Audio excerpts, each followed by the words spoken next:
Pulgarcito. Érase una vez un leñador y una leñadora que tenían 7 hijos, todos ellos varones. El mayor tenía 10 años y el menor solo 7.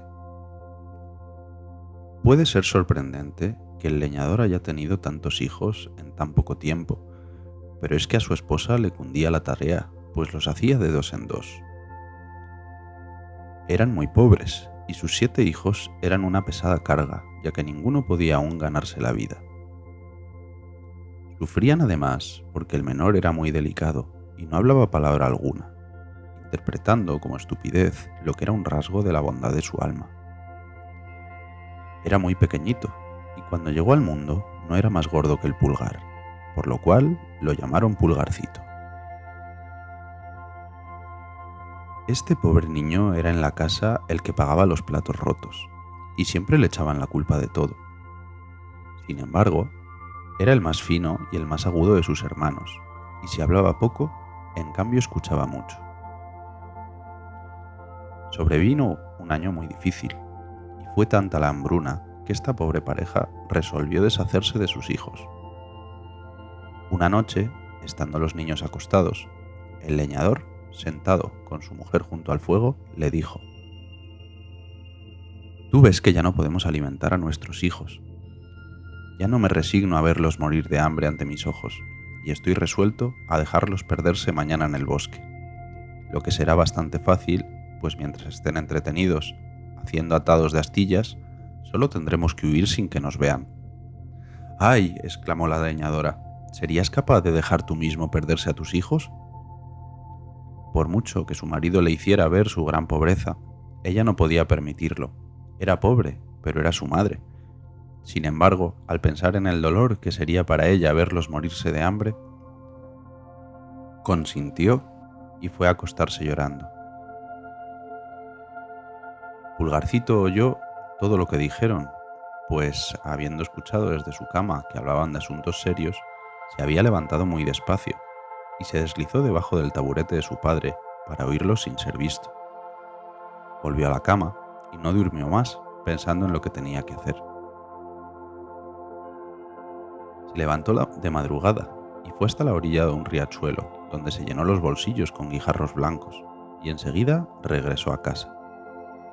Partieron todos, y Pulgarcito no dijo nada a sus hermanos de lo que sabía. Fueron a un bosque muy tupido, donde a 10 pasos de distancia no se veían unos a otros. El leñador se puso a cortar leña y sus niños a recoger astillas para hacer atados.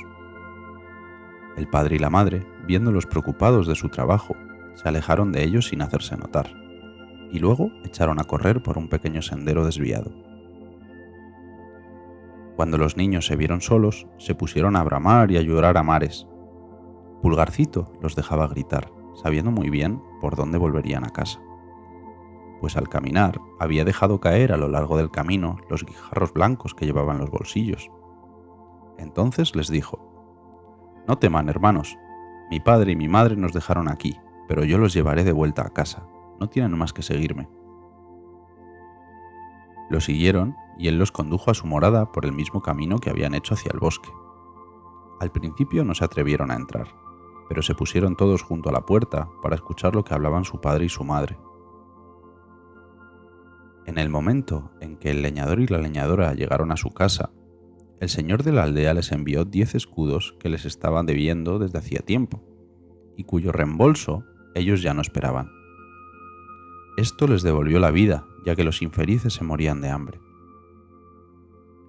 El leñador mandó en el acto a su mujer a la carnicería. Como hacía tiempo que no comían, compró 3 veces más carne de la que se necesitaba para la cena de 2 personas. Cuando estuvieron saciados, la leñadora dijo: «¡Ay, qué será de nuestros pobres hijos! Buena comida tendrían con lo que nos queda.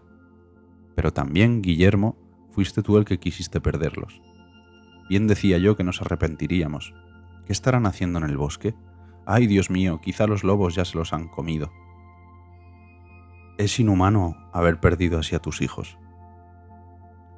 El leñador se impacientó al fin, pues ella repitió más de 20 veces que se arrepentirían, y que ella bien lo había dicho. Él la amenazó con pegarle si no se callaba. No era que el leñador no estuviese hasta más afligido que su mujer, sino que ella le machacaba la cabeza y sentía lo mismo que muchos, como él, que gustan de las mujeres que dicen bien, pero que consideran inoportunas a las que siempre bien lo decían. La leñadora estaba deshecha en lágrimas. ¡Ay! ¿Dónde están ahora mis hijos, mis pobres hijos? Una vez lo dijo tan fuerte que los niños, agolpados en la puerta, la oyeron y se pusieron a gritar todos juntos. ¡Aquí estamos! ¡Aquí estamos! Ella corrió deprisa a abrirles la puerta y le dijo abrazándolos: «Qué contenta estoy de volver a verlos, mis queridos niños. Están bien cansados y tienen hambre. Y tú, Pierrot, mira cómo estás de embarrado. Ven, pasa a limpiarte». Este Pierrot era su hijo mayor, al que amaba más que a todos los demás, porque era un poco pelirrojo y ella era un poco colorina. Se sentaron a la mesa y comieron con un apetito que deleitó al padre y la madre. Contaban el susto que habían tenido en el bosque y hablaban todos casi al mismo tiempo. Estas buenas gentes estaban felices de ver nuevamente a sus hijos, y esta alegría duró tanto como duraron los 10 escudos. Cuando se gastó todo el dinero, recayeron en su preocupación, y nuevamente decidieron perderlos, pero para no fracasar, los llevarían mucho más lejos que la primera vez. No pudieron hablar de esto tan en secreto como para no ser oídos por Pulgarcito, quien decidió arreglárselas igual que en la ocasión anterior, pero aunque se levantó de madrugada para ir a recoger los guijarros, no pudo hacerlo pues encontró la puerta cerrada con doble llave. No sabía qué hacer. Cuando la leñadora les dio a cada uno un pedazo de pan como desayuno, pensó entonces que podría usar su pan en vez de los guijarros, dejándolos caer a migas a lo largo del camino que recorrerían. Lo guardó en su bolsillo y prosiguió. El padre y la madre los llevaron al lugar más oscuro y tupido del bosque, y junto con llegar, tomaron por un sendero apartado y dejaron a los niños. Pulgarcito, de nuevo, no se afligió mucho, porque creía que podría encontrar fácilmente el camino por medio de su pan, que había esparcido por todas partes por donde había pasado. Pero quedó muy sorprendido cuando no pudo encontrar ni una sola miga. Habían venido los pájaros y se lo habían comido todo. Él los halló entonces de lo más afligidos, pues mientras más caminaban, más se extraviaban y se hundían en el bosque. Vino la noche y empezó a soplar un fuerte viento que les producía un susto terrible.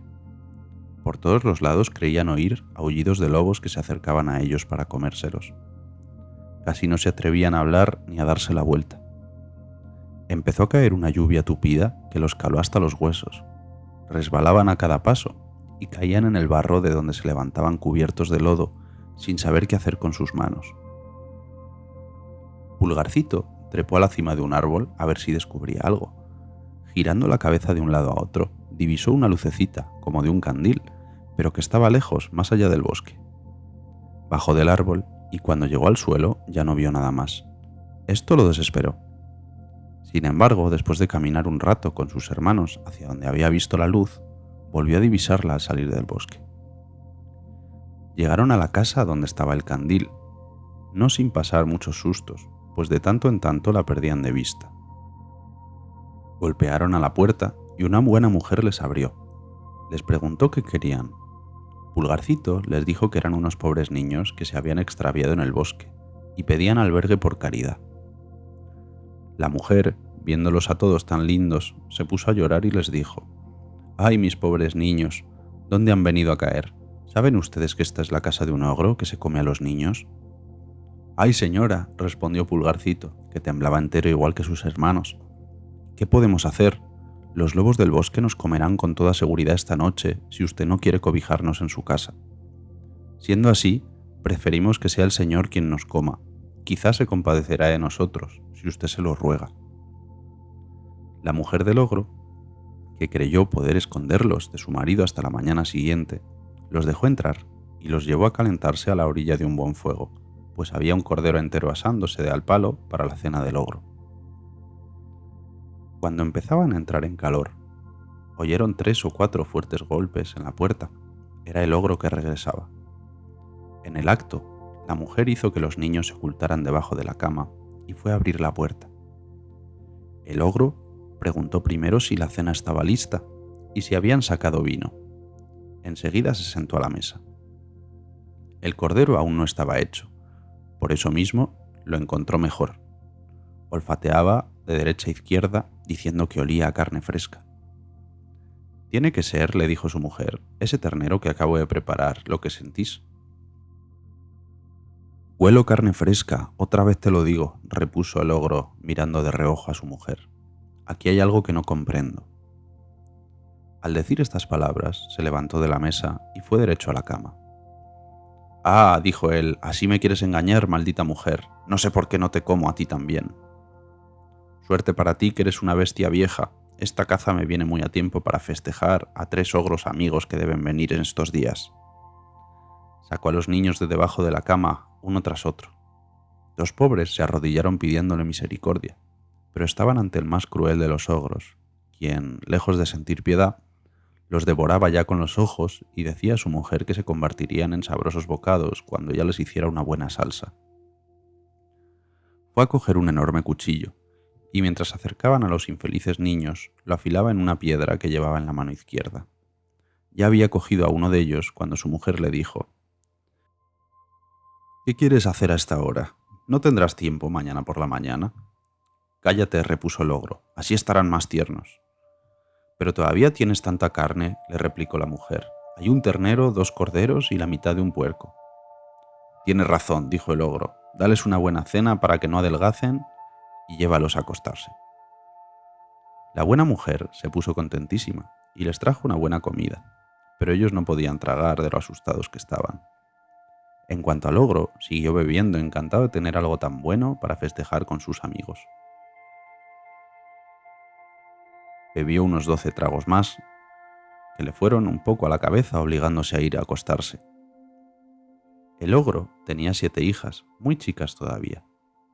Estas pequeñas ogritas tenían todas un lindo colorido, pues se alimentaban de carne fresca, como su padre, pero tenían ojitos grises muy redondos, nariz ganchuda y boca grande con unos afilados dientes muy separados unos de otros.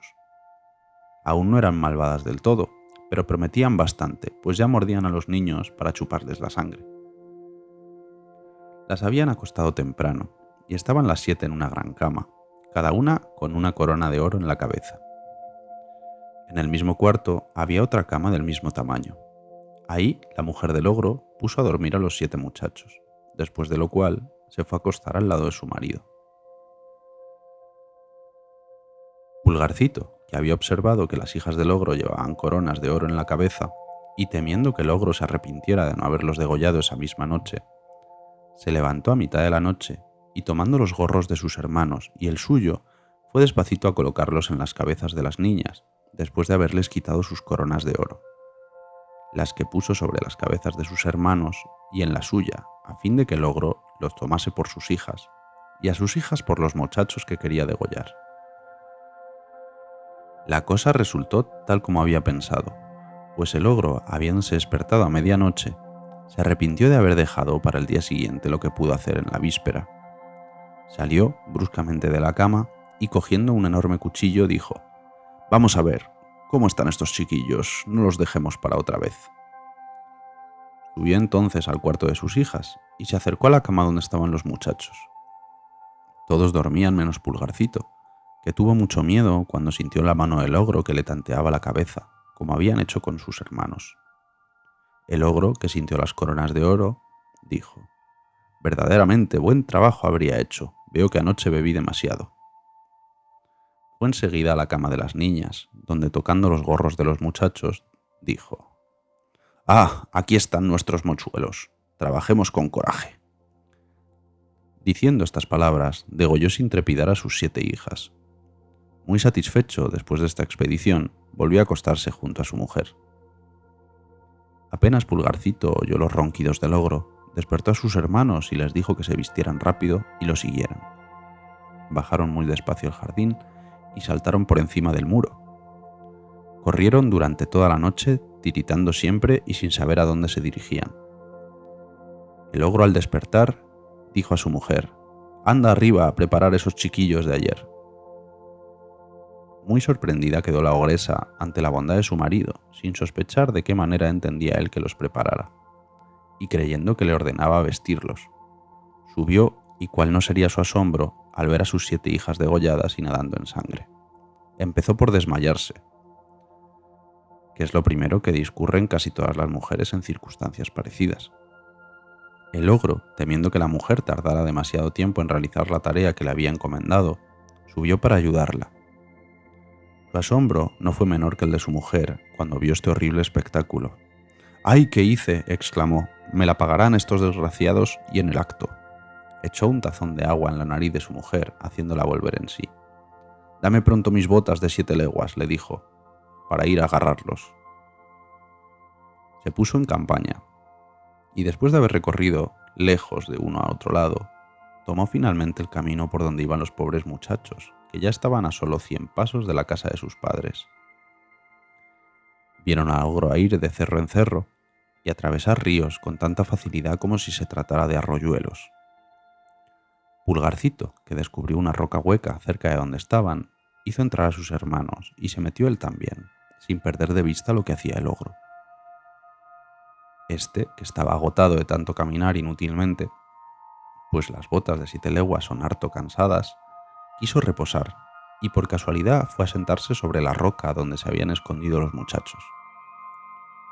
Como no podía más de la fatiga, se durmió después de reposar un rato y se puso a roncar de forma tan espantosa que los niños se asustaron igual que cuando sostenía el enorme cuchillo para cortarles el pescuezo. Pulgarcito sintió menos miedo y le dijo a sus hermanos que huyeran deprisa a la casa, mientras el ogro dormía profundamente y que no se preocuparan por él. Le obedecieron y partieron raudos a casa. Pulgarcito, acercándose al ogro, le sacó suavemente las botas y se las puso rápidamente.